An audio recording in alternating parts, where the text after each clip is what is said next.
Ang boring naman dito. Hindi tayo ko nagkagusto. Isip ba yun? Baka. Pero lagi naman dito ganitong oras, di ba? Ulit ba yun? Kalampagin natin mo yung bang. Tawagan mo kaya si Cha. Sige.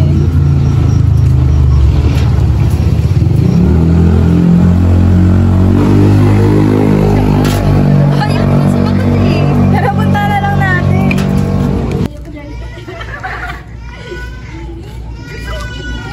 Ano? Hindi yung pag... Talaga, wala tatanong. Oo. Wala, sinabiti ko lang. Pang-pam? Hindi. Pero lang sa akin. Yung sa akin kasi, ano yun? Ano? Inedit ko pa siya. Ano inedit? Para gising si Cha. May pagkain kaya sa kanila. Kain na tayo? Cha! Tao, girls! Press coffee. Cha! Are you awake?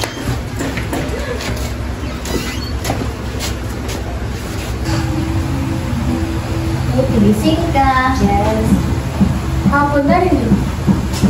Hapon na tulog ka dito. Bakit mo? Bahay namin ito eh. Hindi ka nga makaharap bahay eh. Oy! Alam niyo ba? Hindi. Kasi Ashley na kasi Allen. Pinasok mo man? Bakit? Nakita ko sa Facebook ni Allen, wala na si Ashley sa picture. First love mo, ano? Sayang bagay pa naman sila. Pero malay nyo magkabalikan. Oo nga, no? Apakang ka naman ito. Mali mo magbalikan sila, hindi naman imposible, di ba? Di ka sila both side, di ba? Ha? First love pa naman ka. Kabamiga, ano yun sa tingin mo? Bumalik ko. Study first ako. Tsaka wala akong pakialam sa mga ganyan. Wow! Yung nakaraan na may nakita. Ano? Hindi naman naglag, no? Pero ano, for me lang ha, madali lang mag-move on kapag first love. Hindi ako sure kasi madali lang mag-move on kapag nasaktan ka. Pero kapag minahal mo talaga yung tao, mahirapan ka. Lalo na kapag na-attach ka, tsaka greatest love din yun. Oo, talaga. Parang based on experience eh. Ang okay. Okay. Oo nga, mahirap mag-move on kapag talagang minahal mo yung isang tao. Parang katulad lang yun ng mistake. Like, parang hindi mo mawala sa'yo yung pagmamahal na dulot, dinala ng tao yun, pero makakalimutan mo siya. Tulad ng mistake, nagawa mo siya nung past mo, pero hindi siya mawawala sa buhay mo kasi nga, nangyari yun yung sa past mo. Katulad ng greatest love, di ba? Sinabihan mo pa akong agree ka lang din pala sa sinabi ko. Sorry, babe. For me, pero yung first love, kasi hindi naman ibig sabihin na first love never dies, hindi talaga mawawala yung feelings mo sa kanya. Siyempre, mawawala yun over time.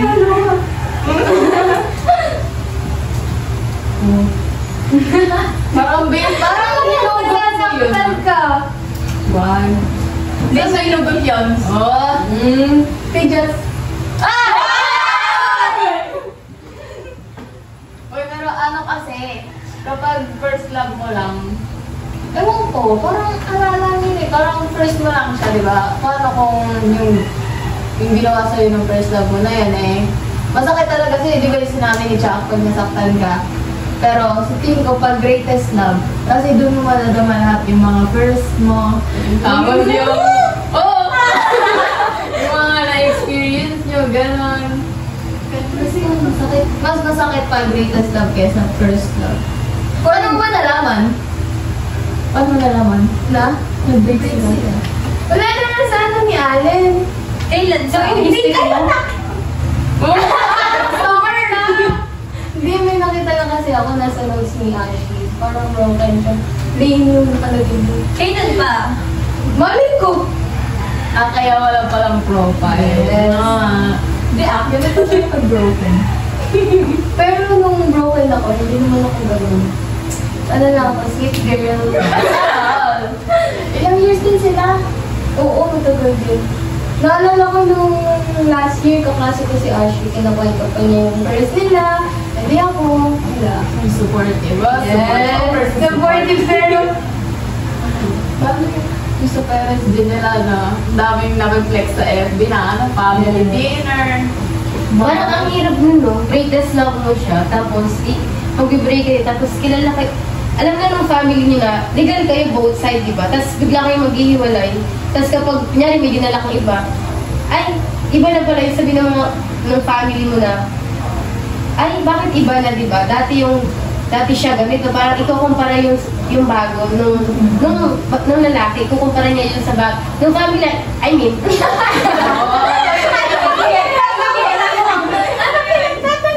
kasi mahirap din, kunyari sa punto nung, hindi ko alam kung sino mas mahirapan, pero feeling ko mas mahirapan yung silang dalawa. Kasi, kunyari naghiwalay sila, tapos both side, legal naman sila both side. Tapos kapag may gathering, kunyari family, fiesta, gano'n. Gathering! Kaya napansin eh. Kunyari nagdala yung yung isa sa kanila ng bago nila. Parang ang hirap din, di ba? Bakit may compare yung family niya yung past ng babae or ng lalaki, di ba? Kasi present sila pareha sa lahat ng events. Oo nga. Na-encounter ko na yan once. Wait! Actually, hanggang ngayon. Mahirap na. Oo, yun. Na-encounter ko yun once. Hanggang ngayon kasi may message pa ako ng family and nahihirapan din ako na mag-move on dahil doon. Kasi nga, syempre, pamilya niya yun, syempre, napaka-good din sa side niya. Ganito. Paano? Ganito. Grabe naman, first love. Medyo. Tanongin naman natin yung study first. Ano kasi say mo doon? Wala nga akong pakialam sa mga ganyan. Pero sino yung nasa notes?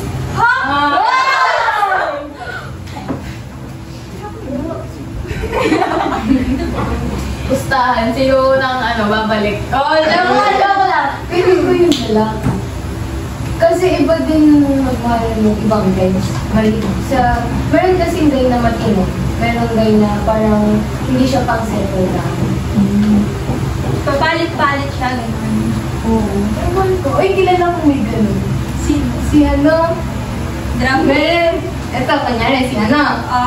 Meron siyang gusto babae. May something sila dati. Tapos, iniwan siya ng babae para sa lalaki na yan. Tapos, binalikan siya ng babae. Tapos, iniwan siya ulit.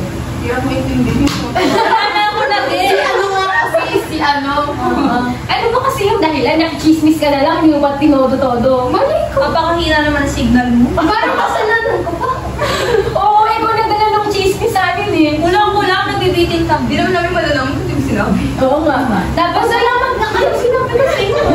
Ngayon ko lang dapat ako mo. May pakiramdam ako na hindi ko alam kung kaninong side, pero isa lang sa kanila yung first love nung sa kanilang dalawa. Like yung isa, siya yung greatest, pero yung isa yung first love.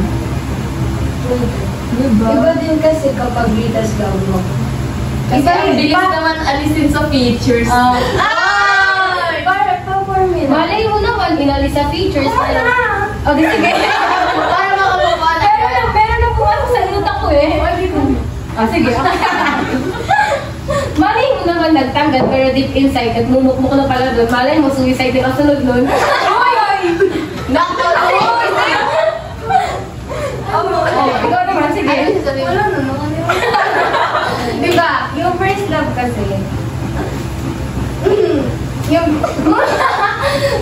ano seryoso nyo? Kala ko ngayon ka eh. Yung first love ko kasi, ang pogi. Yung first love ko kasi, iba siya sa greatest love ko. Yung first love ko kasi, parang doon ako nagtumamahal and everything. Doon, sa first love, hindi ako masyado nasaktan kasi parang una ko yun eh. Tsaka wala pa ako masyadong alam. Sa greatest love naman, Kaya. masakit siya ate. Doon, Ang bigat. natuto din ako doon. Pero, Mas masakit. siya. Yes. Yung nasanay, ginawa mo mundo yung tao, tapos... Mas grabe yung impact. Yes. Oh, sino yung sabi ng teacher na yun, magdagawin mo doon yung isang tao? Si Angel. Ay, Ah, pero ang galing mo. Alam mo ba, doon na iba yung mindset ko tungkol sa labi. Iba din magturo si ma'am na parang pumapasok sa kaloob-loob ang may sinasabi Oo, niya. lalo na yung yung line niya, dapat daw yung babae yung minamahal. Yeah. Yung babae daw yung pinamahal. Yun. Wait na, dapat parang may pinatarin. Uy! Ikaw ba ngayon? Para sa'yo, ano yung first love sa first love? Yung first love kasi sa akin, parang ihahambing ko siya sa unang paborito mong laruan. Yung... Tagalog niya parang sinauna. Yung kahit nasira na yon or napalitan na ng bago, na mas maganda, hindi mo pa rin makakalimutan yan kasi yun yung una mo. Kasi ang lakas talaga ng impact ng mga first. Iba talaga kapag una. Ano yung impact sa'yo? Parang ang bigat ng impact niya. Meron pag nagsasalita about the first love. Hindi, wala. I can see it in Wala your ba? eyes. It's not raining. Lighting lang yan. Lighting. Gusto niyo ba kumain? Hindi pa kayo mo kayo. Bibigyan mo ba kami? Siyempre mag-aambag kayo. Wala kami pera. So, naabot 10 pesos ko.